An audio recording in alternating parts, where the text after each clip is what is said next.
Hello दोस्तों, आज हम बात करेंगे चैप्टर नंबर 1 के एग्जाम्पल नंबर 1 और 2। तो पहला एग्जाम्पल हमारे पास दिया है, right the solution set of equation x square plus x minus two is equals to zero in a roster form. हमें ये जो क्वेश्चन दे के रखा है इक्वेशन, ये हमें सेट बिल्डर फॉर्म में दी है, तो हमें इसे रोस्टर फॉर्म में करना है। तो सेट बिल्डर फॉर्म और रोस्टर फॉर्म क्या होता है, ये मैंने पिछली वीडियो आप मेरे चैनल पे देख सकते हैं। वहाँ पे मैंने डिटेल में एक्सप्लेन किया है कि सेट बिल्डर फॉर्म और रोस्टर फॉर्म होता क्या है, तो आप उसमें जाके देख सकते हैं। तो हम क्वेश्चन स्टार्ट करते हैं। क्वेश्चन स्टार्ट करने से पहले आपको एग्जामिन करना है कि क्वेश्चन दिया किस चीज़ में है। क्वेश्चन आपको देखने में लग रहा है कि क्वाड्रेटिक इक्वेशन में दिया हुआ है, तो इसमें हमें क्या करना है, स्प्लिटिंग मिडल टर्म।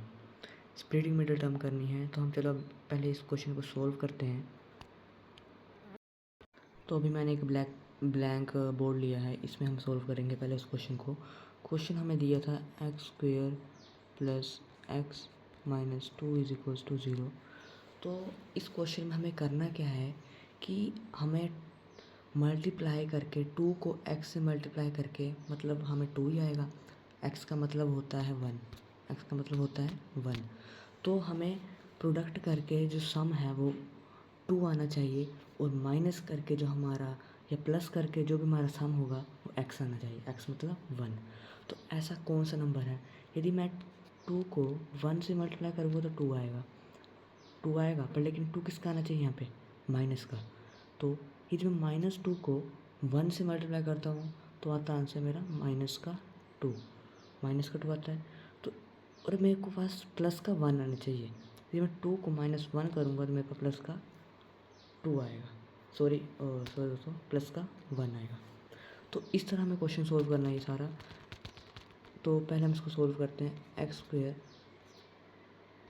जैसे पता लग गया हमें कि सेंटर में क्या चीज़ आना चाहिए कि वन आए, सेंटर में से two x minus one x minus two is equals to zero. अब इसमें से हम कॉमन लेंगे, एक्स कॉमन आ जाएगा दोनों में से, तो एक एक्स तो बाहर निकल गया, एक एक्स अंदर रह गया। अब इस टू का एक्स यहाँ निकल गया, तो ये तो बन गया टू एक्स से टू एक्स, ठीक है।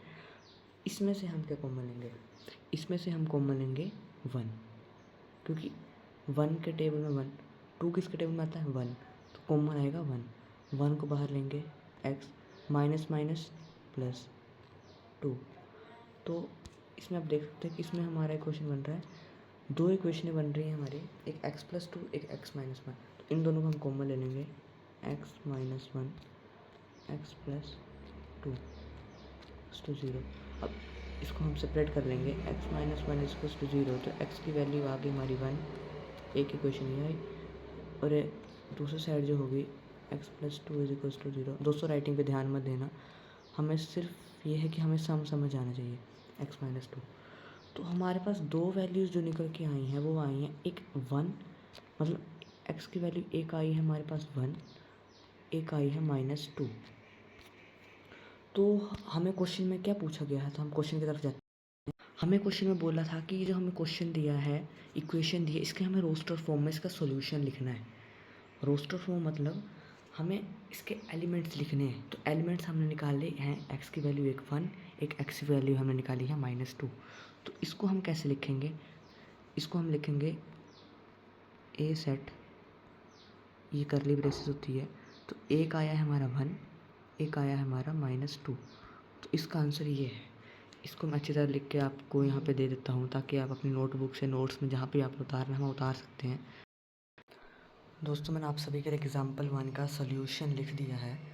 तो जैसे कि देखो, हमने भी इसी तरह किया था। पहले हमने क्वाड्रेटिक इक्वेशन ली, उसकी स्प्लिटिंग मिडल टर्म की, हमने एक्स की वैल्यू निकाली, और जो एक्स की वैल्यू निकलेगी ना वही हमारा आंसर होगा। तो ए जो है वो एक सेट है, हम ए की जगह कुछ भी ले सकते हैं, बी ले सकते हैं, सी ले सकते हैं, डी ले सकते हैं, बट लेकिन एक बात याद रखना कि जो भी अल्फ़ाबेट होगा वो हमेशा कैपिटल होगा। ये नहीं कि आप स्मॉल ए लिख दो कि वो हमारा सेट ऑफ स्मॉल ए, ये नहीं होगा, कैपिटल होगा। तो हमारा जो आंसर आया है सेट ए का, वो आया है माइनस वन और माइनस टू। तो मैंने एग्जाम्पल टू का भी सोल्यूशन भी तो क्वेश्चन लिख दिया है। तो हमें क्वेश्चन दिया है कि right the set x is such that, ये जो आपको दो डॉट्स दिख रहे हैं ना, ये इसको हम बोलते हैं such that. X is such that x is a positive integer, मतलब एक्स एक पॉजिटिव इंटीजर है, and x square less than 40 in the roster form. I mean आपको अच्छी तरह समझ नहीं आया होगा अच्छी तरह से। तो इनका बोलने का मतलब है जो x है वो एक पॉजिटिव इंटीजर है। पॉजिटिव इंटीजर मतलब 1 हो सकता है, 2 हो सकता है, 3 हो सकता है, बट लेकिन इन्फिनाइट मतलब वो होना सिर्फ पॉजिटिव में ही चाहिए।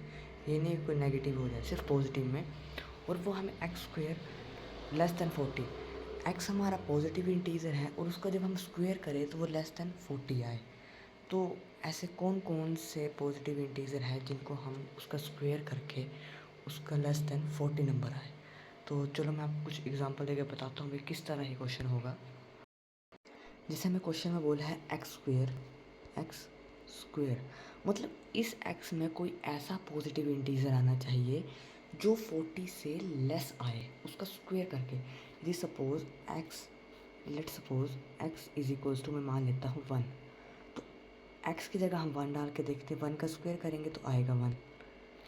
ये तो है 40 से छोटा, मतलब ये ठीक है, मतलब एक्स की जगह हम 1 डाल सकते हैं पर लेकिन वो भी पॉजिटिव का।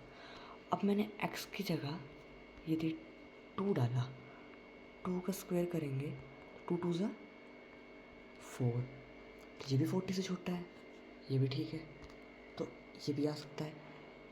x की जगह यदि मैं 3 डालूँ, 3 का स्क्वायर करेंगे, 3 3 ज़ा 9, ये भी आ सकता है। यदि मैं 4 डालूँ, 4 का स्क्वायर करूँ 16, ये भी 40 से छोटा है। यदि मैं 5 डालूँ, 5 का स्क्वायर करूँ 25, ये भी इससे छोटा है। मतलब हमें ऐसे डिजिट्स चाहिए जो 40 से लेस हों। वो कितने डिजिट्स होंगे और कौन कौन से होंगे?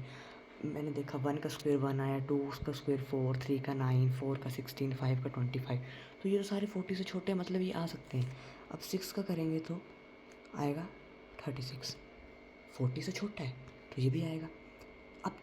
अब देखना ध्यान से 7 का, अब 7 को लेते हैं, 7 का किया, 7 का स्क्वायर आया 49, तो इसको हम नहीं ले सकते क्योंकि ये तो 40 से ग्रेटर हो गया ना, ये तो 40 से ग्रेटर हो गया, तो हमें 40 से ग्रेटर वाला नहीं चाहिए, मतलब ये रॉन्ग है।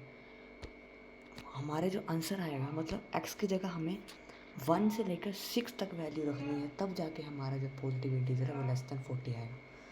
आई मीन आप अच्छी तरह समझ गए होंगे कि मेरा बोलने का मतलब क्या है कि हमें x की जगह ऐसी वैल्यू रखनी है जिसका स्क्वायर करके हमारा आंसर 40 से लेस आए। तो आप देख सकते हैं मैंने सॉल्यूशन में भी लिखा है द रिक्वायर्ड नंबर आर, कौन कौन से नंबर है 1 2 3 4 5 6। So the given set in roster form is 1 2 3 4 5 6। तो हमारा रोस्टर फॉर्म क्या बनेगा 1 2 3 4 5 6। अब यदि आपको यही क्वेश्चन ऐसा दिया होता कि राइट द सेट, या आपको करली ब्रेसेस में दिया होता 1 2 3 4 5 6 in the set builder form, तो आपको डायरेक्ट ये सेम जो क्वेश्चन लिखा ये लिखना था। इसकी प्रैक्टिस हम बाद में करेंगे। अभी मुझे आशा है कि आपको अच्छी तरह समझ आ गए होंगे दोनों क्वेश्चंस। मैंने इसके नोट्स आपको अच्छी तरह यहाँ पे लिख के दे दिए हैं, आप इस वीडियो को पॉज करके अपने नोट्स में लिख सकते हो।